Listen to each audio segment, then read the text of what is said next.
It's time to look at these two Belgian stars. Early ball for Lukaku, who slips it under the goalkeeper and in for 3. Now an opportunity for De Bruyne! Belgium have the lead, and who else could it be but that man, Kevin De Bruyne? Okay, so the players that we're all looking forward to watching in the Euros, I think the top of most people's lists, Kevin De Bruyne is up there. Lukaku's got to be up there as well, especially goals that he scored so far. What I loved about the last performance I watched those two playing together is the impact that Kevin De Bruyne has. It is, obviously you expect that to happen. But the work that Lukaku did on his own to then bring Kevin De Bruyne into play for a brilliant finish, I just think they are so attractive to watch at the moment, so exciting, and he's definitely probably still Kevin De Bruyne, my favourite player. Yeah, he's brilliant. I mean, he's playing. He said that his face is still a bit numb, and he's still going out there performing to the extreme levels. And even when he comes off the bench, he just makes things happen. I just love watching him play. He's not scared to take risks. He's not scared to give the ball away. He'll try things. If it don't come off, he thinks, all right, well, we'll win it back, and then I'll do something again. Yeah? And that's what I love about these players, these world-class players, and Lukaku as well for me.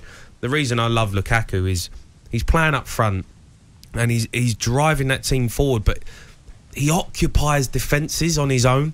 Like he plays a bit like Troy, in terms of like his strong hold-up play, is a bully. It makes it hard for other teams. And when you've got a centre forward like that, it is absolutely massive. I know Harry Kane's a special player. He can drop into pockets and get on balls and, play little nice key passes. But when you've got a striker like Lukaku, who's up there and is just an absolute brute, it's unbelievable to have in your team because he makes good balls. He can finish, he's strong, he leads the line, he occupies centre-halves. For me, he's absolutely brilliant. I love him to come back to the Premier League. I really would. There are links with Chelsea, like a return to Chelsea, so that might be for another conversation, but in terms of the way that Jamie's just described in Troy, do you know what he means? Do you agree with that? I do, except for he called me a bully. I don't like that. I wrote that down actually, yeah. But that's just fine. Noted that. No, do you know what it is? I think Italy's been perfect for him because his physical fitness has gone through the roof. He's a big boy, big rum, and he was probably bulky, you'd probably say beforehand, and now in Italy you can see he's shredded, he's getting a lot of work in. But everyone forgets how quick he is actually as well. Like, he gets in behind, he's chasing balls on his own, and yeah, I think he's always going to frustrate because he's not the finisher that you would like him to be. But the amount of work he gets in and can occupy defences, James said, is always going to give him that little bit of a carrot where you don't get on him too much, whereas I think that's where we're doing the opposite with Kane. We're not seeing the lung-busting runs in behind and occupying defences on his own. So now it's like, if you don't score, we're going to jump on your back. But when you talk about Kevin, there's not many players around that could do what he does. Jamie touched it perfectly. He'll lose the ball, but he'll get after it straight away. Next time, he'll try and do the same thing again. He's always assured in what he's doing. And I think the way he does little 1-2s to just suck out the defence and go, come on then, because he knows he's 2 or 3 steps ahead. So he's giving it to the right back, just lending it to get it back to go, right, you come out of that little pocket there and then I'll turn it up. And he conducts the pace of the game so well, and Belgium are going to be, a real handful moving forward. All the talk naturally is going to be about Romelu Lukaku, Kevin De Bruyne. Would be quite easy to forget. Belgium also have the attacking talent of Eden Hazard in the midst as well. So have a listen to this, because I listened to this live and I really enjoyed it. Former Chelsea man, he spent time under Jose Mourinho. The special one called talkSPORT Euro Breakfast on Friday, what it's like to manage Eden Hazard. What you see on him, that amazing player that you see, is an amazing player with awful training. So you can imagine what he could be with a super professional attitude in training. Because in the end, he's an amazing kid. He's an incredible family man.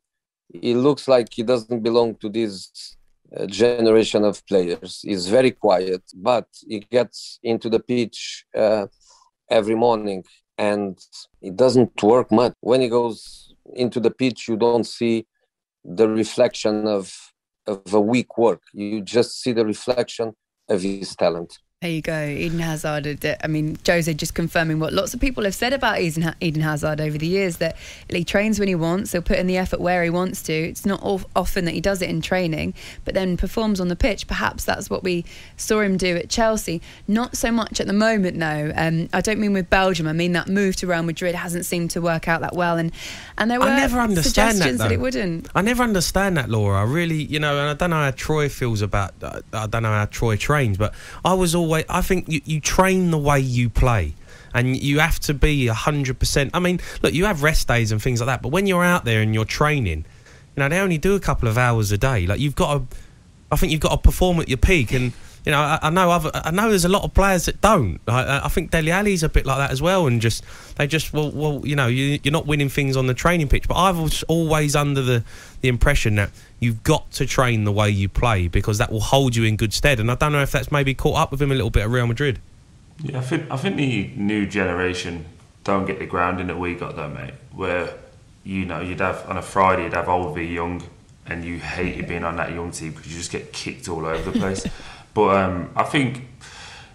I still think people care about winning now, but I think there's so much. It's not as ingrained as winning is an absolute must. It's like there's always the next game, and I think that's coming with managers as well. Managers always talk about processes and philosophies, and doesn't really matter if we win this game. There's another game on Tuesday, we go again. And how many Instagram posts you see when they lose, mate? When people go, "Oh, fans were great, we'll go again next week." It's like, there is no next week. It's now. Do you get what I mean? And that mentality is kind of leaving the game, I think, in a large part. It's a different world. Can I also just make a suggestion? If you haven't seen this yet, just going back to the Belgium in the training, obviously Thierry Henry's involved in. Have you seen this? Thierry Henry's a ripper, wasn't he, with his weak foot? Oh my goodness! Little free kick drill. Thierry Henry with his weak foot, left-footed. It's an amazing finish. And everybody basically, Kevin De Bruyne and Romelu Lukaku, they're like, right, should we just all go home? Let's give it up. But go and have a look at it, because how old is Thierry Henry now? He's got to be 43, maybe. Looks 28. He still looks fit. He looks like he could definitely make the starting lineup still. It is very special, so go and have a little look at that. Okay, that was today's look at the players to watch in the Euros games, thanks to Cadbury's.